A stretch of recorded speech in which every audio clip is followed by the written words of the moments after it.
실리프팅으로 정말 코를 높일 수 있나요?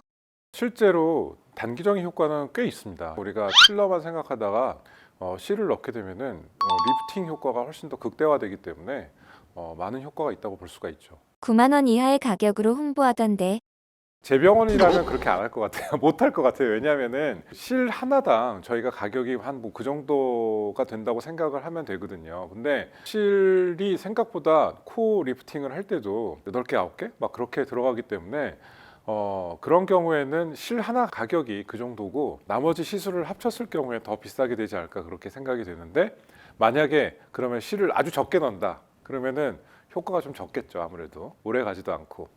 퀵호프팅 대 코 수술 어떤 차이가 있나요? 실리프팅하고 수술은 정말 그냥 항상 똑같은 것 같아요. 수술하고 나서 많이 붓고 아프고 힘들고 회복되는 기간이 있고, 하지만 효과는 확실하다. 부작용이 생길 가능성이 많이 있다.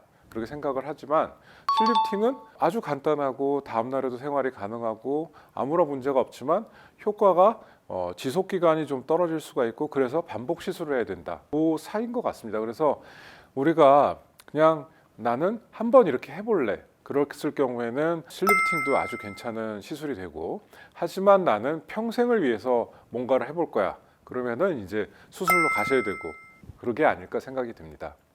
코필러 대 퀵호프팅 어떤 차이가 있나요? 아주 중요한 개념의 차이가 되는데요. 필러는 점탄성이라는 게 있는, 잘 흩어지지 않는 그런 성질을 가지고 있긴 합니다. 하지만 과교정을 하거나 우리가 원하는 모양을 만들기 위해서 환자분들이 더 높여주세요, 더 높여주세요 하시는 분들이 계시거든요. 그러면은 계속 필러를 이제 넣죠. 네, 막 계속 넣다 보면은 얘가 위로 올라가는 게 아니라 옆으로 퍼져요.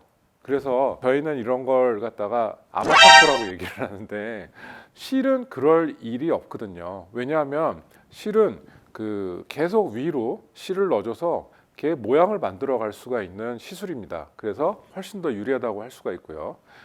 필러 같은 경우에는 코끝을 높이거나 콧대 밑에 이제 넣어서 이제 약간 올라가는 느낌을 가질 수 있지만, 실제적으로 코끝을 완전히 이렇게 높여주는 시술은 좀 힘듭니다. 근데 그런 경우에는 실을 넣어서 이렇게 코 끝에서 밑에 넣어서 아래쪽까지 넣게 되면은 실의 탄성으로 인해서 코끝이 완전히 올라가는 그런 시술을 할 수가 있어요. 그래서 기존에 필러로는 만들지 못했던 모양, 오래가지 못했던 그런 모양들을 훨씬 더 아름답게 미적으로 개선할 수 있다는 게 큰 의미가 있을 수가 있겠습니다.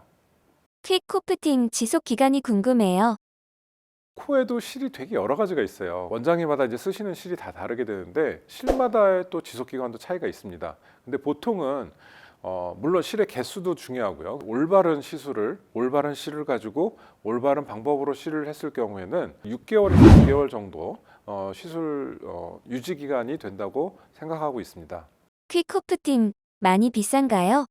어떤 종류의 실이 얼마나 쓰이는 건가요? 물론 코 모양에 따라서는 다르겠지만, 콧대를 세우는 데는 뭐 콧대 실 한 뭐 4개 정도, 그리고 코끝에 들어가는 실이 있습니다. 그래서 코끝을 올리는 실도 한 뭐 서너 개 정도. 근데 코끝에 들어가는 실도 어떤 거는 막 두 가닥으로 한꺼번에 넣는 실도 있고 한 가닥으로 들어가는 실도 있고, 그렇기 때문에 개수가 사실 이게 좀 애매한 부분이 있긴 있습니다. 비용은 보통 60에서 80만 원 그 정도 선으로 시술이 되고 있는 것 같습니다. 그리고 이제 코실 같은 경우에는 실만 넣는 게 아니에요. 실만 넣는 것보다는 실하고 필러랑 같이 꼭 많이 사용하는 부위이기도 합니다. 그래서 실만 넣어서 모든 게 해결되는 게 아니고 필러도 같이 넣을 수 있다. 그래서 그런 필러를 넣는 경우에 좀 더 보완할 수 있는 시술이 된다. 그렇게 생각하시면 될 것 같아요. 퀵호프팅하고 바로 세수해도 되나요? 붓기는 심한가요? 코 시술할 때는 보통 코끝에 여기 하나의 그 구멍이 생기게 되거든요. 근데 이 구멍을 통해서 사실은 안쪽까지 다 이제 터널링이 돼 있다고 보셔야 돼요. 세안은 방수 테이프를 꼭 붙인 다음에는 뭐 다음 날서부터도 하셔도 괜찮긴 하는데, 실리프팅에서 사용하는 구멍은 우리가 일반적으로 필러에서 생기는 구멍보다는 좀 넓고, 또 이게 시술 과정에서 더 넓혀지게 되거든요. 그래서 한 적어도 한 3, 4일이나 뭐 그 정도까지는 꼭 그 방수 테이프를 붙이고 조직이 재생돼서 구멍이 막힐 때까지의 시간을 주시는 게 중요하다고 할 수 있겠습니다. 생각보다 붓기는 별로 없습니다. 그래서 뭐 시술 다음 날에도 뭐 전혀 생활에 문제가 없고, 오히려 시술 바로 다음 날에도 코가 갑자기 높아져 있으니까 상당히 정말 사는데 재미를 느끼고 사신다는 분들이 생각보다 많습니다. 퀵코프팅 어떤 사람에게 추천하시나요? 약간 뼈가 얇으면서도 코끝이 잘 움직이시는 분들, 그런 분들은 그 코가 얇아서 위에다가 약간의 볼륨이나 실을 넣어줘도 상당히 좀 효과가 있을 수가 있고요. 그 다음에 코끝이 좀 부드러우셔서 실제로 올리면 잘 올라가거든요. 그런 경우에는 좀 좋은 케이스라고 할 수가 있습니다. 이런 사람들은 퀵코프팅 비추한다.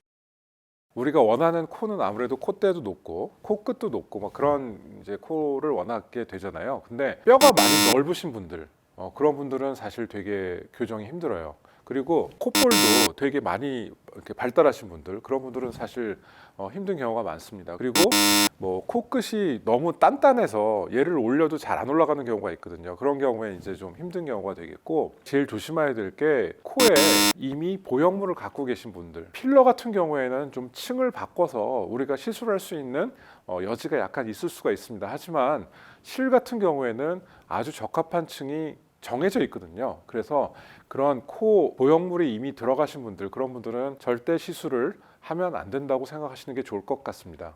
퀵코프팅 할 때 주의사항 알려주세요.